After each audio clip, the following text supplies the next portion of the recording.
Il arrive que l'existence nous adresse des signaux impossibles à ignorer. De petites choses qui ressemblent à de simples coïncidences alors même que nous ne les cherchons pas. Un silence d'une qualité différente, un message sur le point d'arriver, mais qui ne s'est jamais matérialisé. Une aura qui se manifeste précisément au moment où vous décidez de passer à autre chose. Dans chaque processus de lien profond, il y a un instant très particulier, où rien ne paraît avoir bougé en surface. Pourtant, à l'intérieur, tout s'est transformé. Vous ressentez sans doute une forme d'agitation depuis quelques jours ou peut-être depuis plusieurs semaines. Une agitation qui n'est pas de la peur, mais plutôt une étrange certitude. C'est comme si la densité de l'atmosphère autour de vous s'était modifiée. Comme si des souvenirs, des impressions ou la présence inattendue d'une personne qui n'est pas physiquement là vous venait soudainement à l'esprit. Je vous invite à prendre un instant pour respirer et écouter ce que votre cœur essaie de vous dire depuis longtemps. Même si votre esprit tente de le couvrir parce que ce que vous êtes sur le point d'entendre n'est ni un fantasme ni une jolie coïncidence, ce que vous percevez est authentique. Cette légère pression dans votre poitrine, cette vibration inhabituelle, n'est ni le fruit de votre imagination, ni un souhait désespéré que les choses soient autrement. C'est la confirmation que le fil invisible, entre deux consciences, s'est resserré. Écrivez confirme dans les commentaires si vous ressentez cette tension. Aujourd'hui, je souhaite vous parler de la personne qui, bien qu'elle ait tenté de se retenir, éprouve quelque chose qu'elle ne peut plus dissimuler même à elle-même. La véritable crainte de vous perdre. Il ne s'agit pas de la peur névrotique de l'ego qui veut posséder. C'est quelque chose de beaucoup plus profond et plus primitif. Quand quelqu'un qui porte votre énergie dans son âme pressent qu'il est réellement en train de vous perdre, quelque chose se réveille en lui. C'est un réveil brutal, inconfortable et non désiré. Pendant longtemps, cette personne a peut-être traversé la vie avec la certitude arrogante que vous seriez toujours là, disponible, en attente, gardant la flamme allumée pendant qu'elle décidait s'il était sûr de se rapprocher. Mais les dynamiques énergétiques ne sont pas statiques. À l'instant où vous changez, au moment où votre énergie a cessé d'attendre, vous avez envoyé une onde choc à travers la connexion qui a atteint le centre de leur réalité. Peu importe à quel point cette personne a tenté de le cacher, combien de fierté elle a construite ou combien d'excuses rationnelles elle a créées pour éviter de ressentir. Il y a un moment sur ce chemin où l'âme cesse d'écouter le mental. À cet instant, l'âme entend le vide, entend l'absence et se confronte à la possibilité réelle, tangible et terrifiante que vous puissiez ne plus exister dans son avenir. Et c'est exactement ce qui se passe maintenant. Pendant que vous écoutez ceci, vous n'avez pas besoin d'un appel manqué ou d'un long message pour savoir que c'est vrai. Vous le savez parce que les connexions d'âme ne répondent pas au calendrier ou à la logique, mais à la vibration. Et quand l'âme de l'autre personne sent qu'elle est sur le point de perdre son foyer énergétique, elle commence à bouger.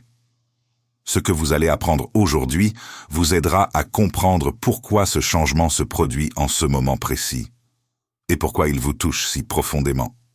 Nous croyons souvent que le silence signifie la fin, que la distance équivaut à l'oubli. Mais dans le monde de l'énergie, le silence est souvent l'espace même dans lequel les transformations les plus fortes ont lieu. La personne qui semblait peut-être froide, distante ou confuse entre maintenant dans une phase où la prise de conscience devient inévitable. Les distractions habituelles ne fonctionnent plus. Ignorer ses propres sentiments ne fonctionne plus. Quelque chose la pousse vers un mouvement inattendu. Une réaction qui ne vient pas de la volonté consciente, mais d'un besoin vital de restaurer l'équilibre que vous avez modifié par votre retrait. Mais pour comprendre pourquoi cette peur de vous perdre est si puissante et pourquoi elle déclenchera quelque chose d'inattendu, nous devons d'abord comprendre ce que vous avez fait, peut-être sans vous en rendre compte. Cela a changé les règles du jeu pour toujours. Vous changez vous aussi, et cela fait partie intégrante de l'ensemble. Pendant longtemps, votre énergie était probablement dirigée vers l'extérieur, toujours en mouvement constant vers cette personne. C'était une énergie d'attente, de doute, de questionnement perpétuel. Peut-être avez-vous passé des nuits à vous demander si elle ressent quelque chose, si vous êtes dans ses pensées, si votre présence compte. Cette vibration qui est née de l'amour était souvent perçue de l'autre côté comme une exigence, comme une pression subtile qui donnait paradoxalement à l'autre personne assez de sécurité pour ne pas bouger. Tant que vous portiez la connexion seule, l'autre personne n'avait rien à tenir. Mais quelque chose s'est produit. Vous avez peut-être, sans le vouloir, consciemment appris à vous choisir davantage. Vous avez commencé à ramener votre énergie vers vous, non pas comme une punition pour l'autre, mais comme un acte d'amour envers vous-même. Et au moment où vous revenez à vous-même, la vibration change radicalement. Ce phénomène est connu comme la physique du vide dans les relations spirituelles. La nature, l'univers et l'âme humaine ont horreur du vide. Quand vous cessez de poursuivre et ne vibrez plus depuis le manque, un espace creux se forme dans la dynamique. Avant, cet espace était rempli par votre persistance, votre disponibilité, votre attention constante. Maintenant, il y a le silence. Mais ce n'est pas un silence dénué de sens, c'est une absence intérieure. Et je veux que vous compreniez vraiment la différence, car elle est cruciale. L'absence physique signifie ne pas se voir. L'absence intérieure naît quand vous n'êtes plus dépendant de sa validation. C'est le moment où vous lâchez mentalement et émotionnellement et vous concentrez sur votre propre centre. Cette absence est exactement ce qui frappe l'autre personne maintenant, parce qu'avant vous lui donniez la certitude ferme que vous étiez disponible. Imaginez deux personnes tenant une corde tendue. Si vous tirez toujours, l'autre n'a qu'à résister ou dériver, mais n'a pas à faire d'efforts pour la tenir. Au moment où vous lâchez la corde pour prendre soin de vos propres mains, l'autre personne perd l'équilibre. Elle trébuche, ressent le soutien manquant. Et ce soutien manquant devient un miroir de sa propre vérité. Sans votre énergie constante qui nourrissait son ego ou son sentiment de sécurité, cette personne est forcée de générer sa propre énergie pour faire face à sa propre solitude, et pour se demander pourquoi le monde semble soudainement plus froid. Il ou elle ressent que votre énergie s'est réalignée, que votre cœur ne se donne plus comme il le faisait autrefois, et cela secoue plus que n'importe quelle distance physique. L'absence émotionnelle est beaucoup plus forte que le silence verbal. Une personne peut s'habituer à ce que vous n'écriviez pas, peut s'habituer aux pauses, mais pas à ne plus avoir la même place spéciale dans votre monde intérieur. À ce stade, la loi de l'équilibre prend effet. En retirant votre attention, vous cessez de pousser. Et quand vous cessez de pousser, l'autre cesse de fuir. Il ne reste plus rien contre quoi se défendre.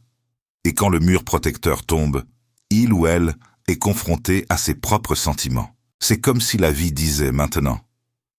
Oui, maintenant tu es prêt pour que ce qui t'appartient se mette en mouvement.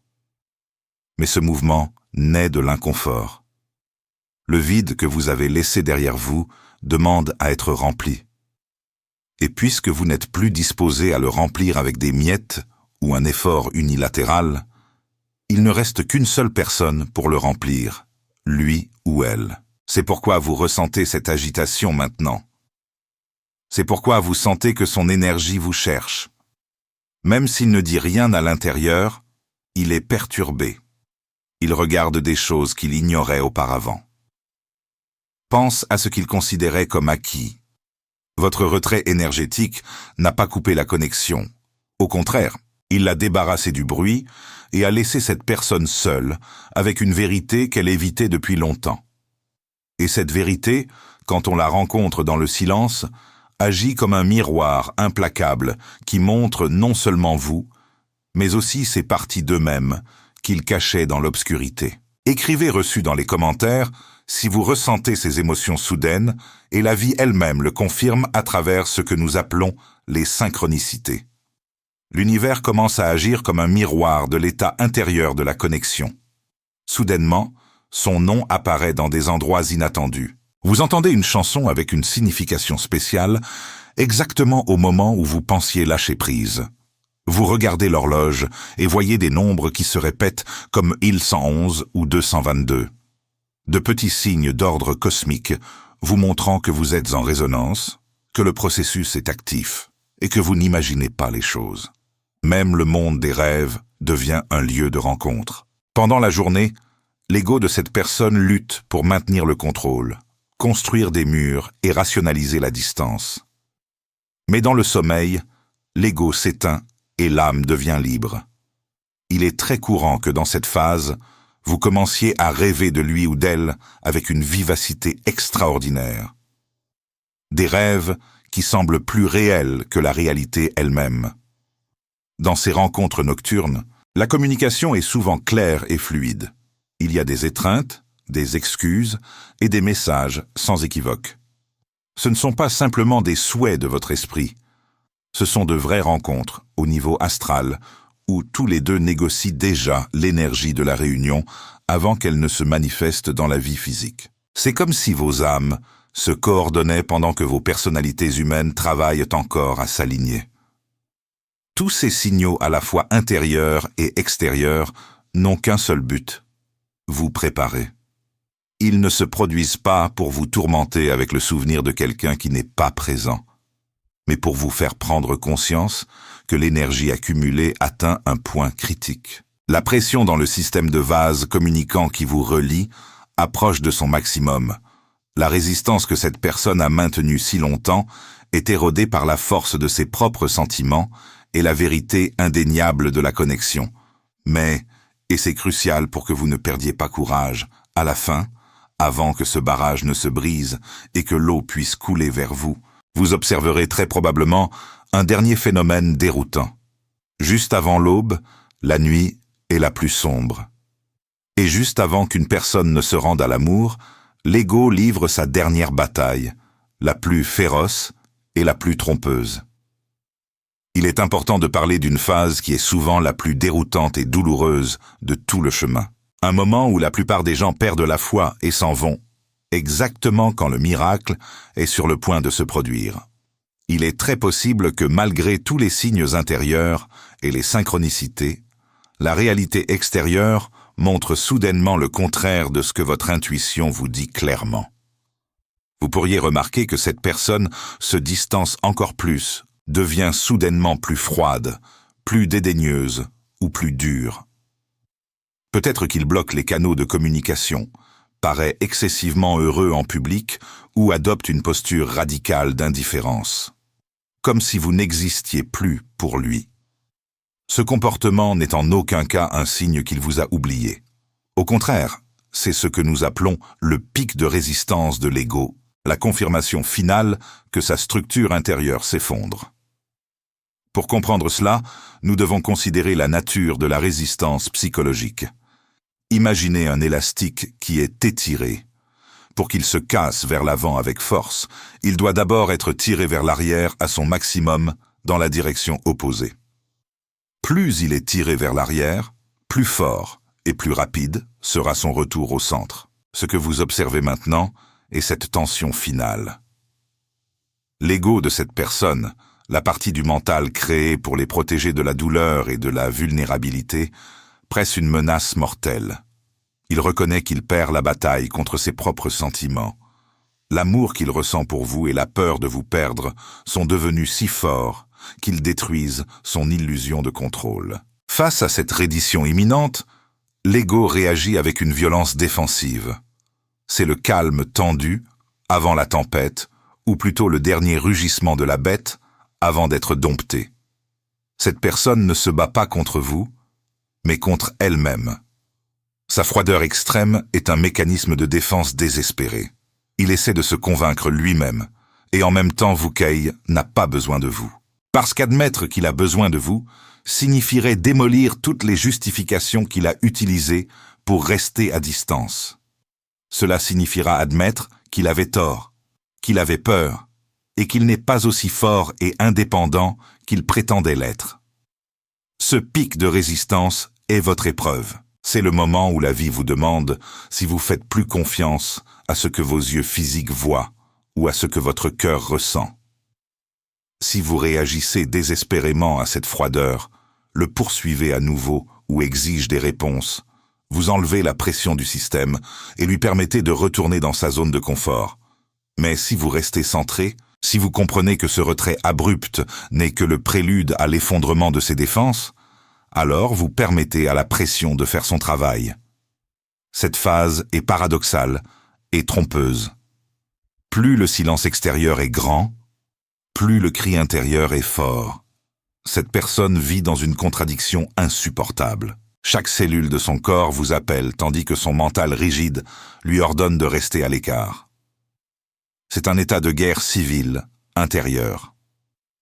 L'indifférence qu'il montre extérieurement nécessite une énergie énorme pour être maintenue. Prétendre que vous ne signifiez rien pour lui alors que son âme crie le contraire est épuisant. Et comme tout effort qui va contre la nature et la vérité, celui-ci a aussi une durée de vie très courte. Personne ne peut porter un tel masque longtemps sans qu'il ne se brise. L'énergie de la connexion est comme l'eau derrière un barrage. Vous pouvez construire des murs plus hauts. Vous pouvez renforcer le béton avec la fierté et l'obstination. Mais si la rivière continue à gonfler, nourrie par un amour véritable et le vide que vous avez laissé derrière vous, le moment vient inévitablement où la structure cède, et quand ce moment arrive, il ne se produit pas silencieusement. Ce n'est pas un retour en douceur vers vous, mais un tremblement intérieur qui le force à ne plus nier sa propre vérité.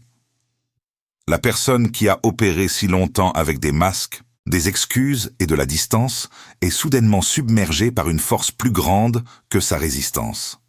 À ce moment, il comprend que le prix du contrôle était trop élevé, qu'il avait perdu plus qu'il ne voulait jamais l'admettre. Et exactement alors, quand la pression à l'intérieur devient insupportable, le mur se brise. Pas parce qu'il a décidé de le faire, mais parce que son âme ne lui laisse pas d'autre choix. Ce qui suit maintenant est le mouvement inattendu que vous avez senti intuitivement depuis le début de ce chemin. Un pas, un signe, un message, un regard, une action qui est plus claire et plus vraie que tout ce qu'il a montré auparavant. Pas par manque, mais par la prise de conscience qu'il ne peut plus ignorer le lien. La vérité l'a atteint, et cette vérité le ramène à vous, non pas avec incertitude, mais avec la connaissance tranquille que vous êtes l'endroit où son âme peut respirer à nouveau. Écrivez « revendique » dans les commentaires pour accepter cette réunion.